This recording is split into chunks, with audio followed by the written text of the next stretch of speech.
What's up, guys? All right, we have a great guest tonight. It is redraft season, and we are talking redraft strategy tonight. So stay tuned.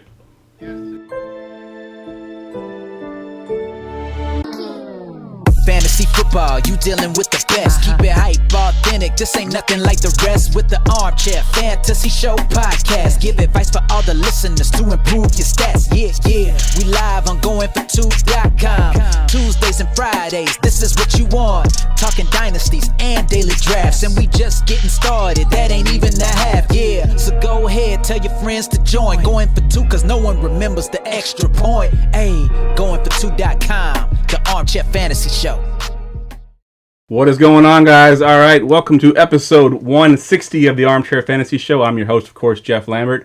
You can follow me on Twitter at JeffLambert77. We are live every Wednesday and soon to be Friday as well on Periscope Live, YouTube, and Facebook Live. Syndicated on all major podcast networks and, of course, streaming in the Going for Two app for iOS and Android. I'm here, as always, with my co-host, Mr. Ryan Searfoss. Ryan, how you doing tonight, man? Dude, awesome. I mean, season's upon us. It's draft season. I got bamboozled and being a couple more redraft leagues. I had my first auction draft this weekend ever, so I'm real excited for that. Nice. So it's that season, man. It's great. Yep, it's definitely that season. And so last week I wasn't on the podcast. I was on vacation, Ryan, and you did a little take over the podcast show. How'd that go? Well, man. We had some great guests on with Matt Hicks and JD from Goat District. We talked prop bets, brought it into fantasy a little bit. It was a good time, and they dropped some serious knowledge on us. Good stuff. Yeah, I was able to check out a little bit of it, but being on vacation and, having my daughter and my daughter's best friend both came with us, so I had to take care of them as well. So a little bit, I couldn't catch the whole thing. I didn't burn the house down. All right, good stuff. All right, guys, and I mentioned at the top, we have a great guest tonight. He is the host of the Sirius XM Fantasy Show and also the founder of FantasyPoints.com, Mr. John Hansen. John, man, how you doing tonight? Jeff and Ryan, I'm doing very well. Thanks for having me on the podcast. I'm very impressed with all the retweets your tweet promoting this got. So I'm expecting to be heard by a lot of people, I guess, on this podcast. Yes, sir. So give us a chance, or give you a chance to talk about your site. You got a new site that you launched, I believe, at the beginning of this year, FantasyPoints.com. I think I signed up for it in May. It's a great site, and I know it's kind of your baby. So give a chance to talk about it a little bit. Yeah, I mean, it's kind of the beauty of it is it's kind of my baby, but it's a lot of people's babies. In terms of what I've done for the last 25 years, founded Fantasy Guru, owned that for 20 plus years. I ended up selling the company and the site in 2015. I didn't really advertise that, but I did. And worked the site. Nothing really changed for a number of years. Kind of parted ways a couple of years ago, and basically had a staff that I cultivated that really wanted to continue working with me. And, I had so many lessons learned over the last 25 years that I kind of a waste to not make another run at perfection, if you will. So kind of gathered everybody up, formed a team, and we launched the company. I made most of the guys partners in the business. So they're completely, fully invested, all in, all that. So it's me, Joe Dolan, who's on NFL radio, Sirius XM Fantasy Sports Radio for the last 10 years. You see what he does on Fantasy Points, number one for a 5-year period. I believe that was 15. Wow. Definitely I was involved in those rankings, of course. Graham Barfield, formerly of NFL.com, who did work with us over at Fantasy Guru. Scott Barrett of Pro Football Focus, and our guy Tom Brawley, plus Adam Kaplan, Greg Cosell. So, it's the old website, initially was kind of all me, and then it was like some other voices, but it was always like Fantasy Guru. It's like, oh, you're the guru, so it's not really like that. It's like, if you like my stuff, it's there, everything I've done, but it's got something for everyone. I'm a little bit more of a qualitative guy. Graham and Scott are more quantitative dudes. So you got the numbers, the data covered. Me, I'm a little bit of both, but more about, old school film review, eyeball tests, common sense. Joe is kind of a hybrid of all of us, as well as Tom, plus Greg Cosell and his great film review, and Adam Kaplan legitimate NFL insider, talking to coaches every day, basically. So, yeah, I mean, it's going really well. I just think that, fantasy in general this year, I think the business is down across the board. So it's hard to really know exactly how hurt we have been by that as a startup. But overall, the response has been tremendous, and we're off to a great start. Yeah, like I said, I signed up. I want to say it was in May. I heard you on a podcast talking about it, and I went there to go check it out, and I've been a member ever since. And it's a pretty awesome site, man. It's got a lot of great stuff over there. And you mentioned some of those big names that, a lot of the guys that listen to me, are on Twitter, and they know those guys' names. And of course, I see you on or hear you on XM Radio. So it's great stuff, man. It's a great site, and I look forward to using it this season to help dominate my drafts. Yeah. So we're going to be rolling out a lot of new stuff. Very challenging to kind of start from scratch, I got to tell you, but we've been hammering at it for quite some time. I think, not to go off on a tangent, but man, one of the things that's always been difficult is in fantasy in this industry, you can't really plan. One of the things in fantasy in this industry, you can't really plan a website for handling like heavy traffic and things like that. That's always kind of killed me. I think the fantasy sports industry is very unique in that regard. I mean, what other business is going to have like 80% of their customers hitting their website at the exact same time? Yeah. Like a Sunday morning. So I've had some horror stories over the years with that. Always get through it, but man, it's tough in that you cannot replicate the traffic that you'll get like this time of the year and then during the season, but hopefully we're good to go. Yeah. Point in case on that. I'm sure you're familiar with the Scott Fish Bowl, but whenever they go with their draft start every year, MFL goes down for a little bit because there's just so many people drafting at once. It's just impossible.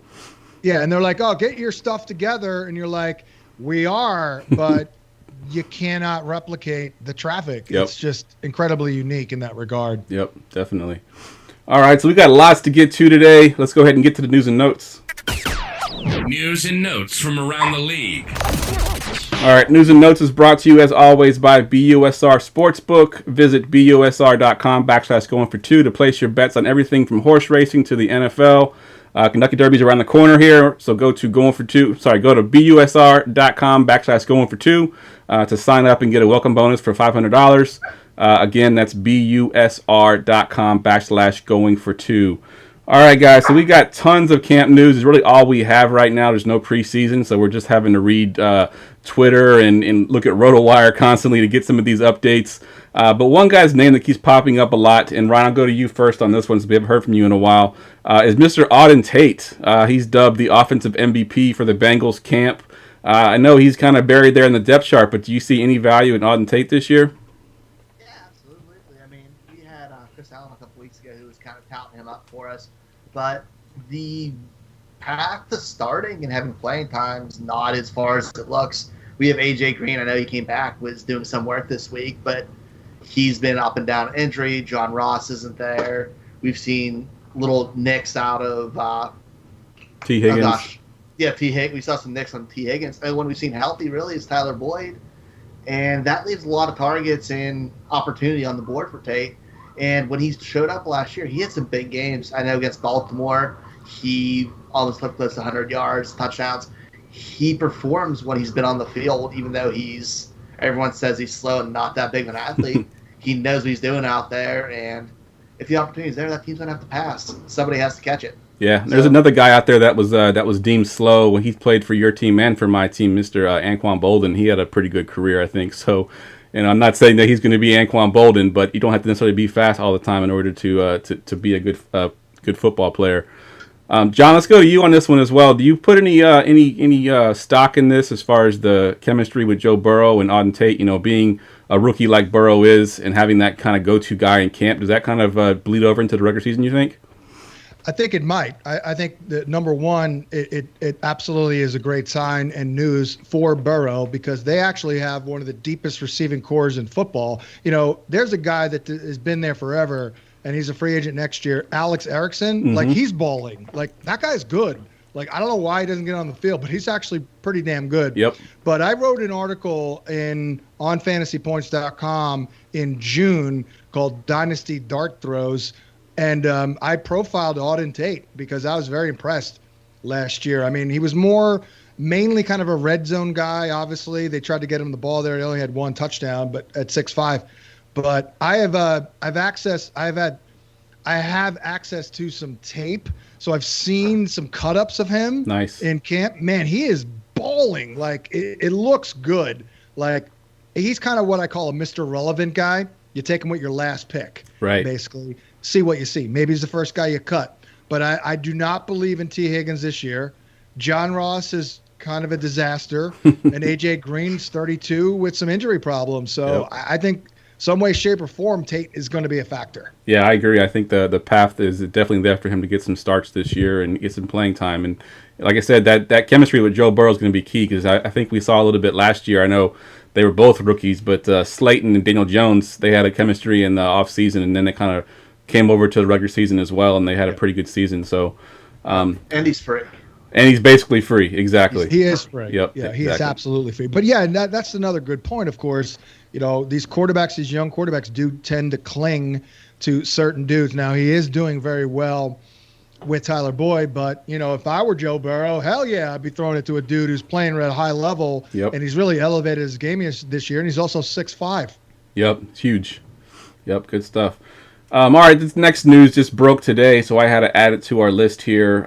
It seemed to be more serious originally than I thought, as David Montgomery's injury. John, I'm going to go back to you first on this one. I know we haven't gotten the official word yet. They're saying groin strain, but we don't know the severity of it or how long he might be out.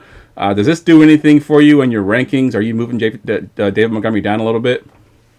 Probably going to move him down a little, which, is a shame because we just moved him up about a week ago with all the reports and talking to people out there saying he does look better. He's moving better, very, lacking in terms of explosiveness last year. He doesn't have a great margin for error, and the Barrow line was not good at all. But, I actually talked with a Bear beat writer about 2 hours ago. Didn't have a great update. Obviously, we're still waiting on the MRI, but guys, don't hold your breath getting a definitive update from Matt Nagy. I think we may have to actually wait to see what the organization does because they're perilously thin at running back, as you know. I mean, Cordero Patterson's not going to cut it. Tariq Cohen's never had more than he's never had 100 carries. I do like Cohen this year, but Ryan Nall and Artavis Pierce. Yeah. So if they sign someone, that's going to be a problem. But you know what? I think it's fair to say week one's in serious question. It's just a question of how far do we knock him down. He was looking good before this injury, and no doubt about it, he's a huge part of their offense, obviously. He's a volume back, and, he's not going to be as effective if he doesn't get the volume. So it's a big story, no doubt about it. Yeah, I know, Ryan, I wrote an article, back early in June or July, and talking about that volume that David Montgomery gets. We thought he could possibly get 300 touches this year. He had 240-something last year. Does this do anything for your rankings a little bit, Ryan, for Montgomery? Yeah, it's going to be a wait and see. Hopefully he just follows a couple rounds in drafts where he's still a value because you're scared off. But you have to worry about it at least a little bit. But kind of what John said, you got to see if they pick up a free agent here. What kind of move are they going to make to show how serious it really is? Where do you have you guys? Where is he now on your board at running back? I'm pulling mine up right now. Let's see. He's my 24. Yeah, we got him at 22. I got him at 23, and I haven't moved him yet, so he's 23. Previous injury. Yep, good quick stuff. Look, it won't be far. Maybe 28, 29, somewhere like that. Yeah, I agree. I don't love what's underneath him. Yep. For me. Yeah, true. All right, sticking with the running backs here, we're going to go to a guy in Las Vegas now. Josh Jacobs, beat reporter, says that he should easily double his totals of receptions last year, which was 20. So we're looking at 40-plus receptions. If he gets that kind of volume in the passing game there, do you think his value can put him into that RB1 territory, John?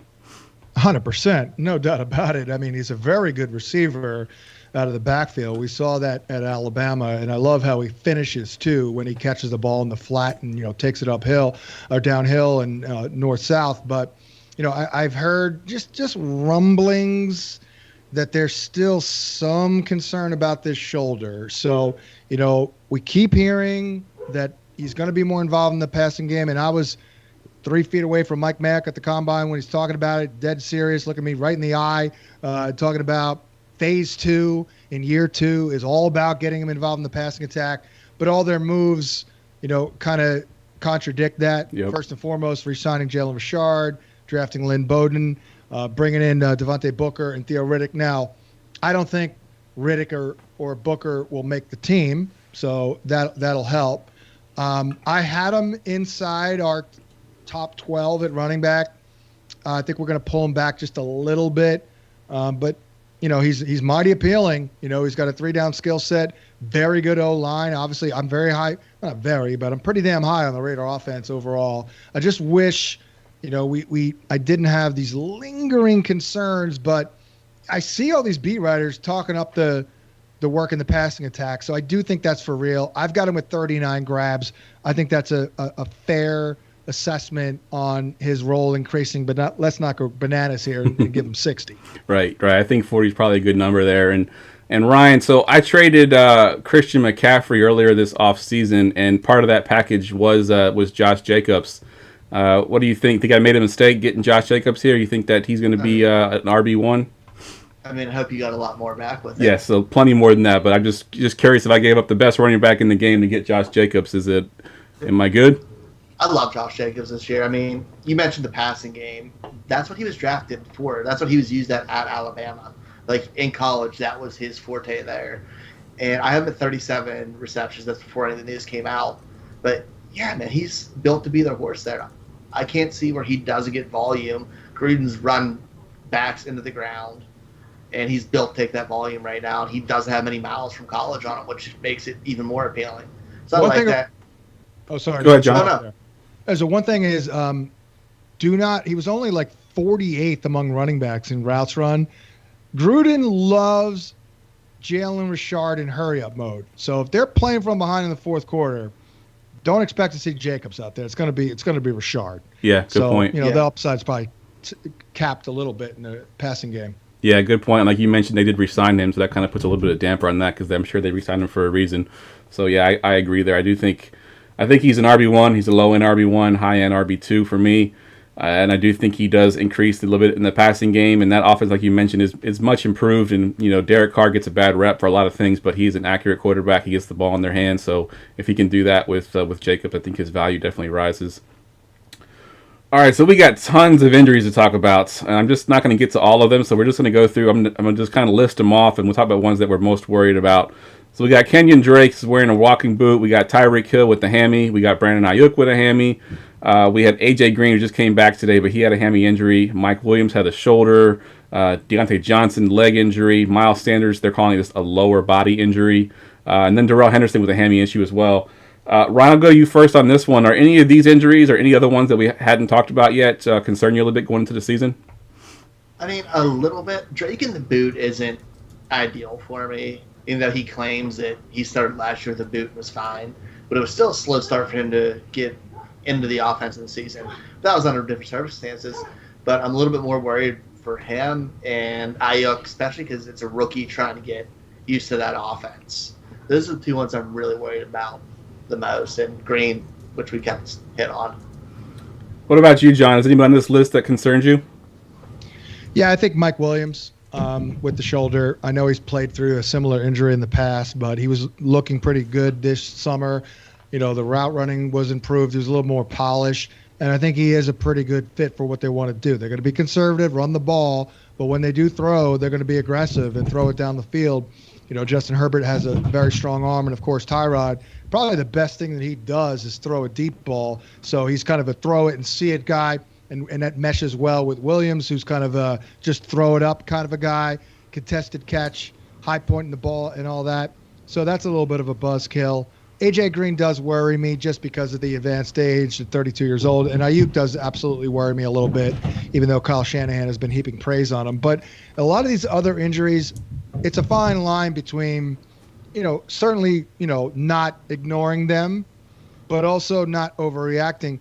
Many times this time of the year, coaches will just shut guys down. Yep. Like, Drake and Tyreek Hill could be absolutely nothing. And I've been doing this for 25 years, so the evolution of the boots in the last 20 years, I mean, it used to be almost a death sentence. It's like, I cut him. He's in a boot, cut him. Now it's like, he's in a boot. He he removed the boot and he's starting this. Yeah. Yesterday he removed the boot, now he's starting. So Exactly. I'm not that worried about Drake and Hill. Yeah, I agree. I think my biggest concern with the injuries is the fact that a lot of them are soft tissue injuries. We got a ton of hammy injuries, and I think a lot of that comes down to, there's no OTAs and there's no, it's going to be a thing to watch out for even as we go through into the season. With these fast speeding receivers, and these hammy injuries can crop up quite a bit there. Yep. All right, so we're here tonight to talk draft strategies. It is redraft season. We've got, everybody's on, Facebook and Twitter now looking for their rankings and everything else. So tonight we're going to talk a little bit about some strategies and different strategies you can use in your drafts and going into the season a little bit as well. And the first one I want to talk about is, it was popular a couple years ago, and it still kind of crops up every now and then, but the 0 RB strategy. Is that still a viable strategy, you think, John?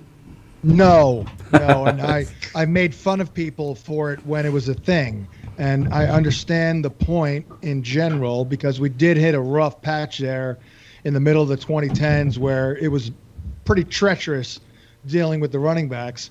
But I wrote at the time that, the NFL can be very cyclical, as can fantasy football, and lo and behold, the next year, the year I wrote it, whatever year it was, 2016 maybe, the running backs had a pretty good year. The problem now with doing that is everyone's in the running back business. You look at the first couple of rounds in high stakes and like 59% of the picks are running backs, which pushes the wideouts down the board. I also think there were fewer stud wideouts right now. Once you get past the obvious studs, Michael Thomas, maybe, Chris Godwin. I don't actually put DeAndre Hopkins on that list. Ooh. Julio, Tyreek, Devontae Adams, of course. There's a little bit of a drop-off there. So, yeah, I've always been about balance. So I like to spread it out and, get at least one stud running back. But ironically enough, this year I'm kind of all in on going heavy on the running backs because everyone else is. And if you don't, you're just not going to get a bell cow and you're probably not going to get an impact player. Maybe you get lucky, but I do not see it. The other thing is wide receiver, I've been doing this 25 years. It's never been deeper than it is in 2020. So I don't know why you'd want to load up on 4 straight wide receivers. And then you're in, round 6. And you're like, oh, wow, DJ Chark's available. He's really good. I can't draft him, though. He'll be my 7th receiver. Yeah, exactly. I think I'm with you as well. I never actually bought into the 0 RB. I understood the philosophy on it, and I read the article. I don't think I've ever used it in a draft of mine, and I don't know how it would have turned out. But, yeah, running backs to me, even when it was sort of like a lull there, I think even more so there, you had to get the top running backs because after you got past those top few, there wasn't much left after that. What about you, Ryan? What are your thoughts on 0 RB? Yeah, I'm making a complete sweep on it. I've never bought into it. It doesn't make sense with the way the draft goes and how the ADP is now. All the running backs are going early. And kind of like you said, there's the few elite receivers, then there's this bunch of like wide receiver 8 through 42 who it's not that big of a difference. It might be 10 or 20 points, and that's not a ton. When you see that drop off after running back 8 and your head's ready to explode because you have James White as your running back 1 and you're screwed. Yeah. So, I'm against it, especially this year, the way the talent is. All right, we'll talk about some positions here that is sort of, depending on who you talk to, with the tight ends and the quarterbacks. Some people like to take their tight ends early, get those George Kittle and the Travis Kelce's. And some go super late and get those guys like we did last year with Mark Andrews going in like the 12th or 13th round and hope that he pops. And same thing with quarterbacks, too, going early with quarterbacks. Of course, you got to go early to get Lamar Jackson, Patrick Mahomes, but then you got guys going super late like the Matthew Staffords of the world. John, where do you stand on this thing with the tight ends and the quarterbacks? Yeah, I've always said, my opinion's always been, I believe your best chance to form the best starting lineup is to wait on both positions. Question is, how long do you wait? I'm not a guy who acts and proceeds as if he doesn't really care. And I'll take whatever is available around 13. I like to get kind of the best of both worlds. I'm also flexible too because, I really like Dak Prescott this year. I know it's not optimal. I'm not actively targeting him, but if he slips to round 6, and I already have 2 to 3 really good running backs and a couple of good wideouts, let's say, I'll take him. There are a lot of dudes, obviously. I don't know for sure if Tom Brady's going to be great this year, I'm not totally sure that Baker's going to bounce back. I think he will. Stafford is kind of an enigma to me. So there's some uncertainty there. I'll tell you what, though. I do know that Dak's going to be good because he's always good. Yep. And now they're loaded. So I'll consider it. But I would ideally get a little bit of the best of both worlds. So I want to knock out blow. I want to take a shot with a guy who I think could be like a league-winning type. Certainly don't want to pay the price. Now, the last 2 years, we've had Mahomes and Lamar. Yeah. I don't think we're going to get that this year. But, for me, the next best thing is Josh Allen. Very high on Josh Allen. And I really haven't been up until this point. And then like a Carson Wentz. Hold off a little bit from there. Maybe Daniel Jones. Burrow. A lot of options. I like Goff this year. But, yeah, generally I'm holding off on both positions. I do love nailing a sleeper tight end. I do understand that an edge can be gained at tight end if you go with a stud. We have a software, fantasy points generator, that's got a lot of analytics and really built in there. And oftentimes it will recommend not Kelsey or Kittle. Often it does go Andrews. So he's kind of like the best of both worlds. But Andrews was my breakout guy last year. I had one. It was him. So I want to get this year's Andrews pretty much every year. Nice. Yeah, I think me and Ryan had Andrews pretty high, too. I think we even had him in our top 12. And I we were had 7 last year. Yeah, I think I had him like 8 or 9. Yeah, it was definitely. I'm a Ravens fan, so I was biased. But That's freaking absurd. Yeah. I think I had him. I just I saw had the him at targets 13. go with that. 13. I followed the targets just from that, but I maybe went a little bit too far. Probably should have been like 9 or 10. I could tell by your accent, by the way, you had to be Philly or Baltimore. You had a couple words there. Actually, Pittsburgh. Oh, really? Wow. Yeah, I'm just a Ravens fan. Ravens fan in Pittsburgh. It's yeah. Interesting. Joe Flacco always fit in there because there's a similarity with South Jersey and the Baltimore accent. You'll see someone who's like, "Yo, what's going on? What's going on? I'm going." That sounds like a Pittsburgh accent. Well, there you go. Flacco, by the way, lives in my hometown here in South Jersey, so Nice. Run into him once in a while. Nice. All right, so I'm going to ask you, Ryan, on this one, and it's funny we mentioned Mark Andrews and Lamar Jackson a little bit. I know you go late on these positions as well, but when is the round that you're looking at getting a Mark Andrews or Lamar Jackson if they're there? I mean, what round are you taking them? Mark Andrews, I'm thinking late third-ish, maybe fourth. I can't buy him that early. It's just so hard for me from a team building concept where I'm missing out on those elite running backs or receivers to take earlier than that. And same with Lamar. Like, if he slides, yes, but I'm not reaching for him. He's awesome, but it's not worth messing up my roster and missing out on other positions when QB is so deep once you get past the top 2 guys. Yeah, I agree. I think that tight end is actually pretty deep as well. I think you can find some of those guys, pretty late. Deepest ever. Yeah, this is the biggest year for potential tight end breakout. I'm not lying here. Like literally in the history of fantasy football, like there have never been this many intriguing young breakout types than there are this year. Yeah, I agree with you 100%. I've been playing since '98. I know you got me beat by at least 10 years probably, but I've been around for a little bit too, 22 years. You're right. I mean, tight end typically was that position that you just kind of just filled it because you had to fill it. Now it's like you got all these guys there that can actually potentially be league winners for you at the tight end position. You were like drafting Pete Metzelaars in like round 9 back in '88, and just happy with like 39 catches with 5 touchdowns. Right. Exactly. All right, I want to talk about the running back heavy strategy, and I don't mean just drafting 2 running backs in the first 2 rounds. I know we have Stompy come on our show a couple of times, and he'll go 4 running backs to start his draft in sometimes. I'm curious to your opinion on that, John. Do you like going that deep with the running backs? No, I'm a big balance person, so I don't like to have a deficiency anywhere. So I think if you do that, let's say even 3, and which, believe it or not, this year I'm actually not against it. But if you do go 3 straight running backs, and then you go in round 4, boy, you're forced, I would be at least, to go somewhere else. So I like to spread it out early in my drafts to give myself options because I'll go BPA often, best player available. But if I go 3 straight running backs, I'm really looking to do something other than running back. So I am heavy this year on it. Ideally, I'd like to get 3 with my first 5 picks. Yeah. That's about as heavy as I'll typically go.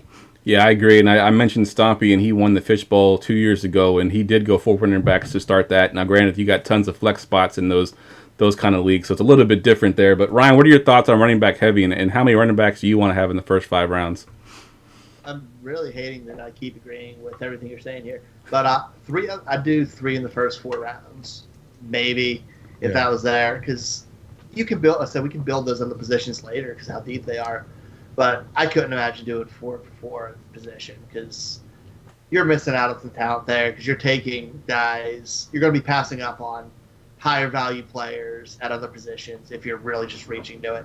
If it falls, fine. If the talent and the best player available is running back, I'm okay with it, but I'm not forcing myself to do it. Yeah, I agree with you there. So you kind of mentioned BPA, both you did best player available. There's a thing called tier-based drafting where you basically, you have your tiers and your rankings, and you draft based on your tiers and best player available. Where are you at with that strategy, John? Do you kind of do tier-based drafting when you do your drafts? Absolutely. We have downloadable cheat sheets on the website Fantasy Points. I've got a Google Doc that I use to control everything, and every time I update it, I've got to check on my tiers, and it automatically, produces the tier, and it's color coded and all that. Absolutely. I mean, the old value based drafting is kind of tier based, and maybe you're in a little bit of a middle of a position run, but the next best quarterback is on a lower tier. I'll probably ignore the damn position run. It is useful to know where the drop-offs are and when you can, look at a quarterback. Oh, nope, a couple of good ones off the board. We just dropped a tier, so let me pivot on over to another position. That I've always been in total agreement with because there are tiers. The problem is sometimes coming up with the tiers. Yeah. It really can't be automated. It really can't. You can't say, okay, if there are 7 points separating 2 players, that's a tier. No, it has to be done manually. Yep. I don't think there's any other way. I agree. Ryan, I know you do a lot of rankings with Fantasy Pros, and they have a tier option there as well. How much stock do you put in tiers when you're doing your drafting? Yeah, I only use tiers because it's how you know if you're reaching for a player. Because if I'm looking at the receiver list, and I have 5 guys who I have ranked within a couple points, and I don't see that big of a difference, and I know one of them's going to come back to me, why am I going to take him there when I could get another position? So 100% behind tier-based drafting. And your tier doesn't have to be, like you said, it has to be manual because I could have 2 people in my running back 1 tier, McCaffrey and Barkley, and then I can have 7 people in my 4th tier. Like, it all depends on how you value the players. You have to put in the work for it to work for you, but it's the best way to do it. Yeah. The other thing about tiers real quick, another thing that I do is for those who are maybe novices, don't follow it, and as we joked on Twitter, we love those people. Let's say it goes Mahomes, Jackson, Dak, Murray, Wilson, Deshaun are off the board. Well, our next quarterback is Josh Allen. But the ADP difference there is like 30 picks. So that's a good time to put the tier in to tell people, you don't have to draft Josh Allen 2 picks after Watson goes. Right, exactly. That's 100% right. And I think also what it helps as well, I know, like I said, we're trying to redraft here, and a lot of us that do drafts during the offseason, we do slow drafts. You got 12 hours, 24 hours to think about it. But redraft leagues, typically you have 2 minutes on the clock, and you're looking at your tiers, and someone snipes you right before your pick, and you're like, oh, crap, what do I do? It's a lot easier to look at the tiers and figure out who you're going to pick next because now you've been sniped. You don't got to be struggling through your rankings and trying to figure out who you're going to take. You can just reference your tiers and go with the best pick available. Also, your dog, I believe, is a big fan of tiers. Yes. He's trying to tell us that. He's in a different room this time. Yeah, it's actually, I think it's my dog. Is it my dog in the background?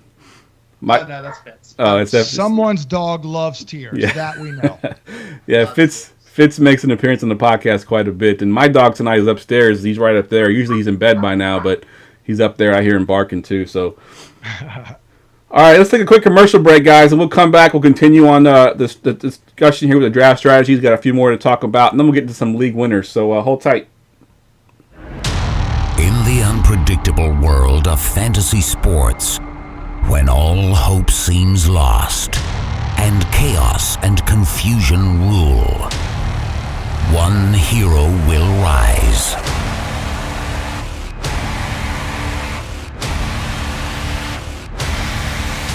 And change everything. Goingfor2.com. Because no one remembers the extra point.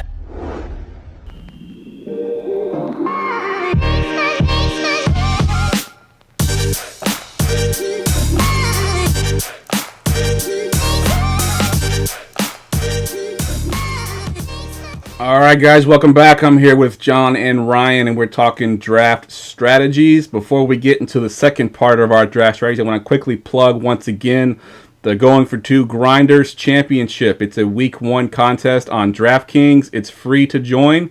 We're taking donations to go for Toys for Tots. There's a fund me page there. You just go to goingfor2.com/grinder to join. We're giving away, let me get the belt out. We got this awesome belt here that we're giving away to the winner.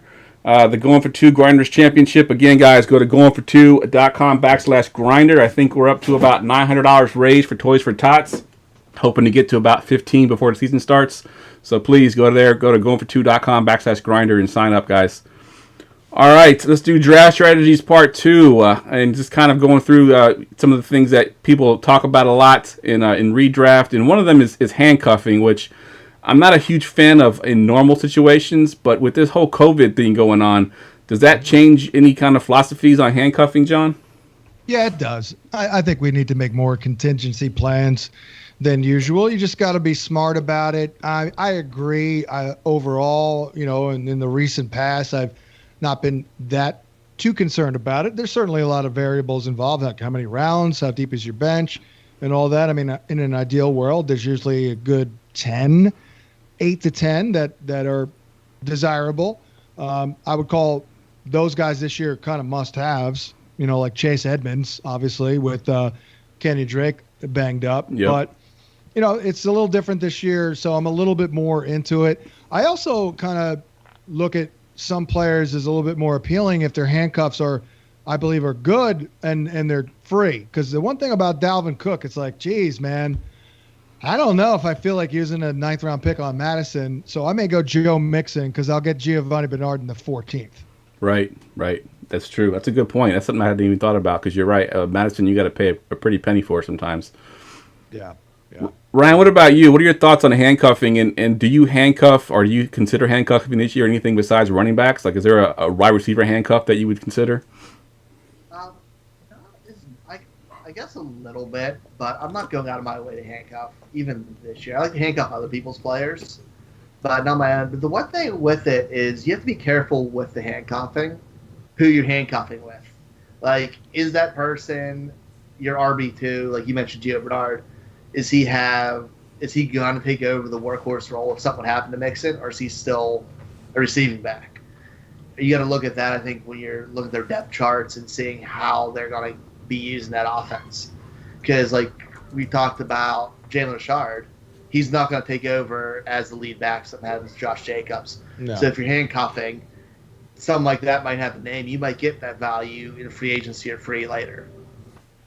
Yeah, that's a good. And same goes with receivers. Are they going to come on the outside, or is the slot? You think your slot receiver is going to move to number 1? It's a completely different thing. Yeah. Yep. Yeah. Whenever the handcuff situation looks like it'll evolve into or devolve into a committee, I'm like, forget it. Right. But Tony Pollard in Dallas. Yeah. If I draft Zeke, I do want Pollard. Yep.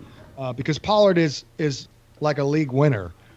If Zeke's out, so is Chase Edmonds. But again, very few. Also, if it's muddy, like Houston, forget it. Right. Or if there's 3 dudes involved, like Indy, forget it. Pittsburgh, I think, is another one. James Conner, and then a whole plethora of guys behind him. Yeah. I do like Raquel Armstead behind Leonard because I don't trust Leonard. Not much for the Rams. Miami, forget it. Minnesota, we talked about. Latavius Murray was phenomenal for those 2 games without Kamara. So that's a good one there. Yeah, I mean, there's not that many, really. I mean, with the end of the day, you really look at it, there's probably like 5, 6, so I'll do it, but it's got to be perfect, like Pollard or Edmonds. Right. Yep. Agreed 100%. And that kind of goes with a question we had on Twitter. Joey, I'm going to mess his last name up, Pasquale. Pasquelli. Just call him Joey Bag of Donuts. There we go. He wanted to know, Ryan, you kind of touched on this a little bit. Is it a higher leverage play, in your opinion, to handcuff your running back, or is it better to diversify a little bit and get another guy that might, get the start occasionally, like let's say a Madison, for example? Do you handcuff your running back, or do you go get Madison, who has some value, in even with Dalvin Cook healthy?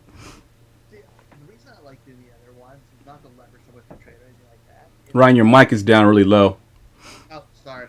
The reason I like to handcuff other teams, players a little bit more, is not to try to force a trade or anything like that. It's because that gives me the opportunity to have another starter later. Because if I have Madison on my team and I don't have Dalvin goes down, I have an extra starter plus whoever I have in place. So I like having where I'm going to have that depth down the line, and that gives me the most chance for an upside. Yes, it's good to be protected, but I'd rather have the good. So I'm trying to go big to win, and I think that gives me the best opportunity. Yeah, I agree. I think that's kind of how I do it as well. I look at the value of the player. I don't want to have that dead bench spot like, you're going to have Christian McCaffrey's backup. I mean, it's not worth anything, and Christian McCaffrey could go down. I'm not saying that he won't, but if he doesn't, you have a dead spot on your bench that you're just holding on to a guy that's, trying to protect yourself a little bit. So I agree. I think you get that guy that has a little bit of value to try to hope that you can get something out of him.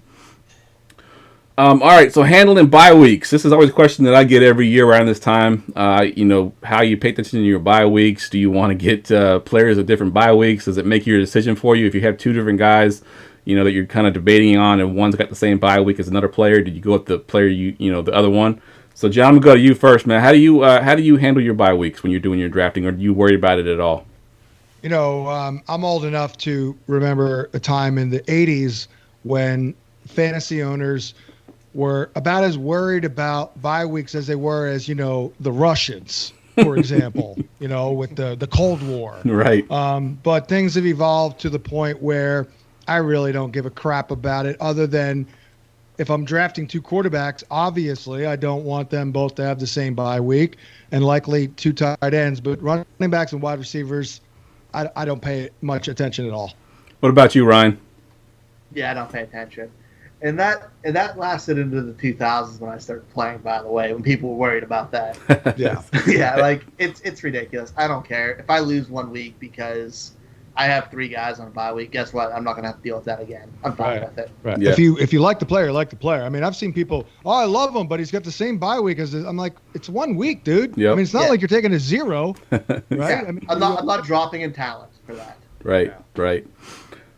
Kind of on that same note there, I did have this in the show notes, just want to ask your opinion on this as well. Drafting players from the same team. Like, I just had a question just recently before the David Montgomery injury. He already had Allen Robinson, and he had a chance to get David Montgomery as well, and he didn't because he had Allen Robinson. Is that something you look at, John?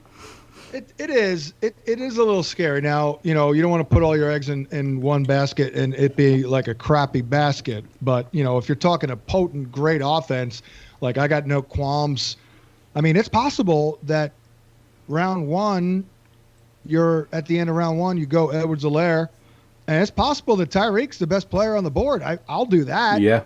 But generally, I do try to avoid it, just to avoid potential pitfalls. You never know, a team may implode and then you're screwed. So Yep. I do try to avoid it if at all possible. What about you, Ryan? Is that something that you do as well? Oh, lost you. There you are. Yeah, I went and shut the door. We had dog number 2 screaming. But I assume you asked if I agree with that. Yeah, if it's a really elite offense, I don't mind. But I'm not trying to buy pieces of questionable offenses and players who I have to worry about. Yep, good stuff. So just on the quick note here, I had a friend over the week that I was on vacation. He came and stayed with me for a couple of days, and he gave me some criticism on podcast. And he said that you and I, Ryan, and the guests sometimes agree too much, and tonight's podcast has done nothing to dispel that. We've been agreeing almost the whole show. Yeah. I need to just turn into a bold take like character then and just start lying. I mean, you're not going to get anything like extremely cutting edge from me. That's not my deal. If you want that, go to Fantasy Points and read Scott Barrett, right? Or read Graham Barfield. I just like, I don't know, common sense, logic, a very extensive base of knowledge, if you will. After doing this 25 plus years, I mean, it's not real rocket science here. Common sense usually gets you, pretty far if you've got good instincts, a good foundation to form the good instincts. And that's always been a strength of mine. I've always had somehow some prescient kind of ability with it. The first time I was ever introduced to fantasy football, I never heard of it. And then an hour later I was drafting. Right. And I led the league in points. Didn't win the damn league, but I did lead the league in points. So, yeah, you're not going to find anything like earth-shattering from me. And we had a thing on YouTube, Ryan. I just wanted to mention someone that we know, Kyle Senra. He wanted to know, something that we'll disagree on is who is the better Harbaugh. So, of course, you're the Ravens fan. I'm the Niners fan. That's something that we would disagree on. I mean, I got to go John. I'm going John. Yeah, one has an NFL job. The other can't win at Michigan. Yeah, and one of them won Super Bowl and one of them didn't, and that's still something I don't talk about.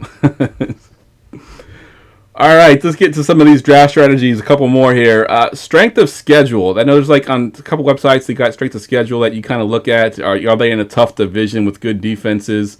Ryan, I'm gonna go you first this time. What are your thoughts on strength of schedule? I don't pay attention to it. I mean, one, we don't know how good defenses are really going to be this year. It changes so much every year. We know possibly the elite ones, and I'm not going to not draft a talented player because of 1, possibly 2 weeks of this division. I don't pay attention to it at all. If it's 2 guys who are neck and neck for me, maybe, but doubtful. Yeah, I'm assuming you're on the same page there, John?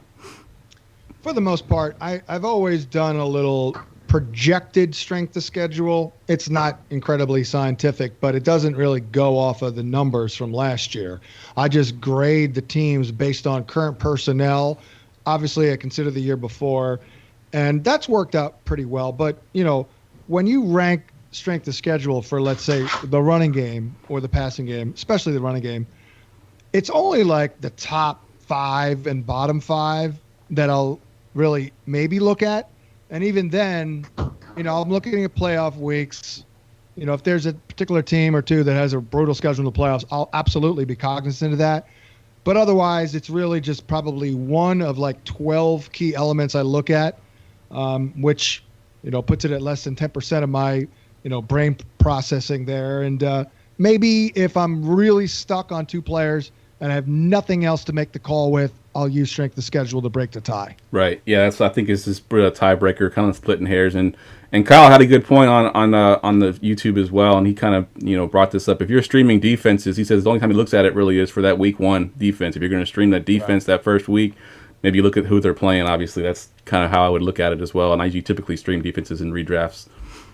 I do try every year to get a defense that I'll actually not want to drop after week 1. Most of the time I fail, but I did hit it last year. I had Pittsburgh as my number 2 ranked defense. Nice. And I had the Patriots at 5. So I do try. This year I'm going with Tampa Bay. That's my favorite sleeper defense. Yeah, I've got Tampa Bay at the sleeper defense. I also have the Colts up there as well. They're one of my teams that I've been kind of targeting a little bit. They spend a lot of draft picks on defense. They went and traded for for an all-star down there in the middle. So yeah, I think the Colts will be a good one. I have absolutely no idea how the Colt defense will do this year. I have no clue. Yeah, it's definitely a little bit of a reach there. But I've heard the Bucks, and the Bucks are definitely up there. And if people look at the second half of the last season, the Bucks were really good at the second half of last season. So they were, yeah. And honestly, I don't look at other rankings at all.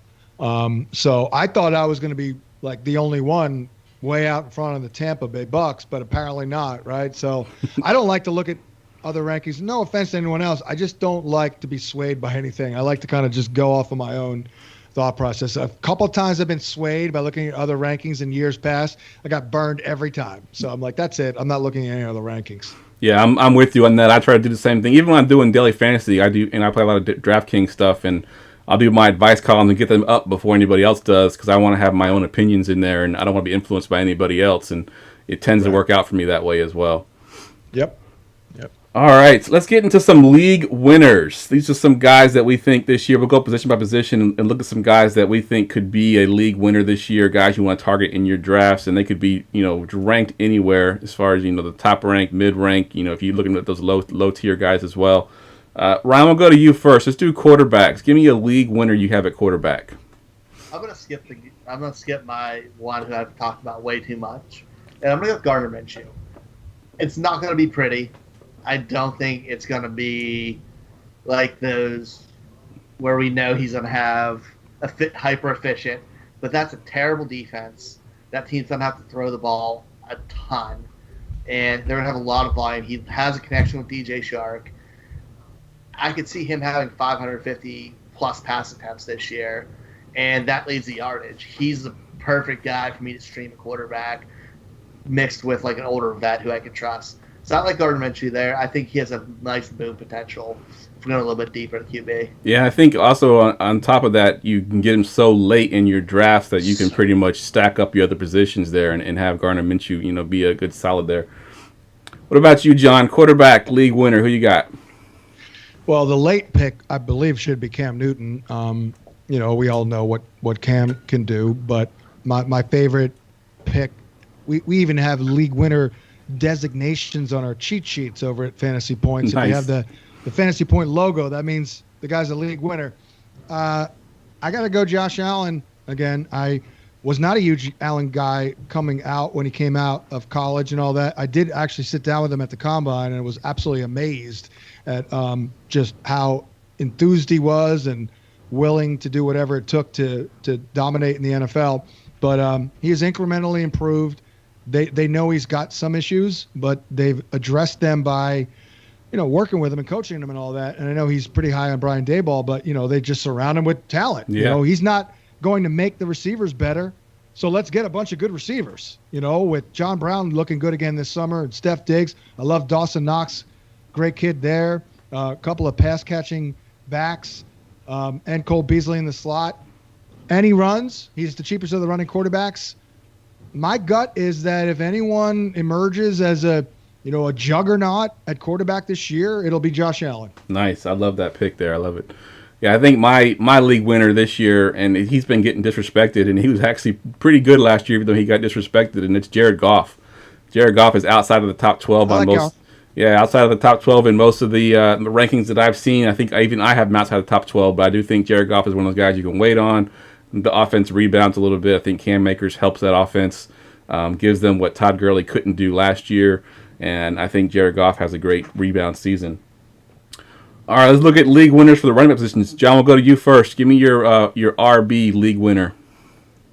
I'm a Jonathan Taylor guy. I know even guys on our own staff kind of disagree. I understand that we can't expect him to catch a ton of balls. Marlon Mack, a good receiver, doing more work in camp this summer in the passing game, and also, of course, Nyheim Hines.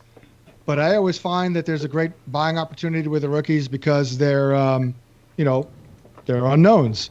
So I like to draft off of next year's cheat sheet. I think the next year Taylor will be a top 12 pick. I think, for example, Cam Akers will be a second-round pick.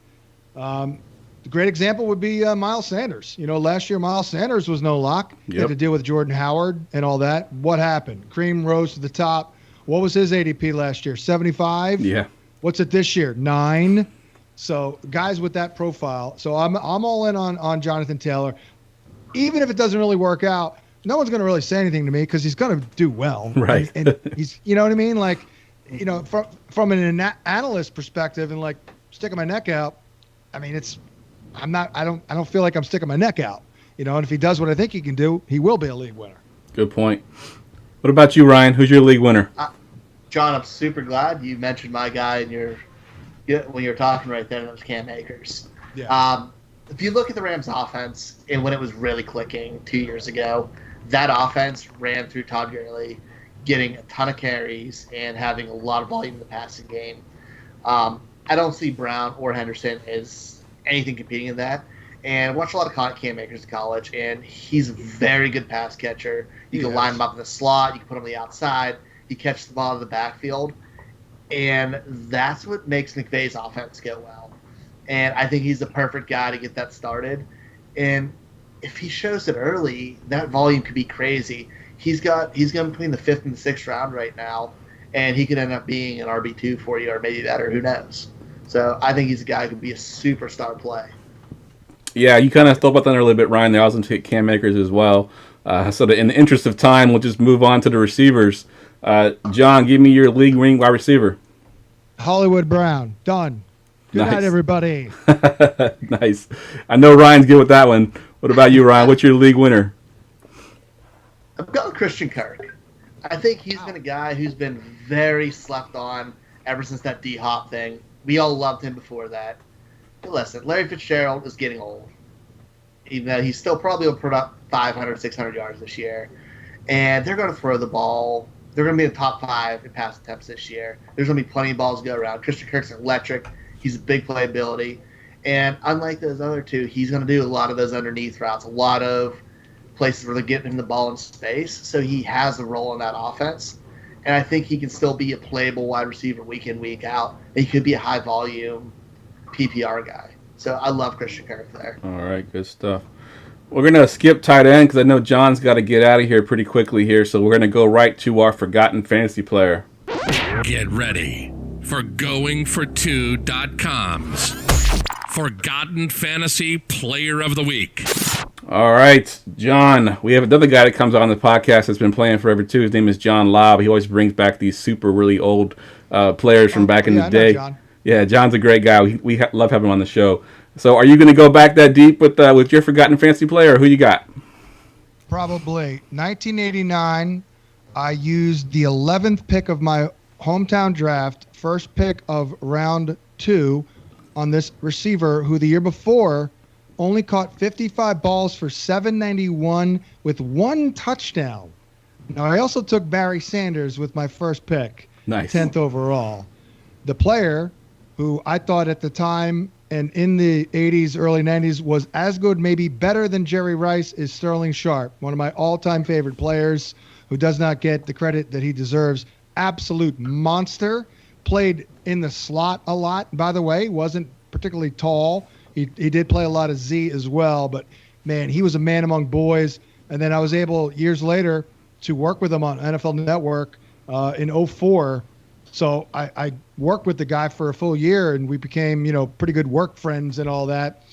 Sterling Sharp, probably the greatest receiver in league history, not in the Hall of Fame. Yeah, I agree with that 100%. That's a great one. I knew you kind of go back to the deep ones there, and I love that. That's a great, great call for sure. All right, let's go around the room.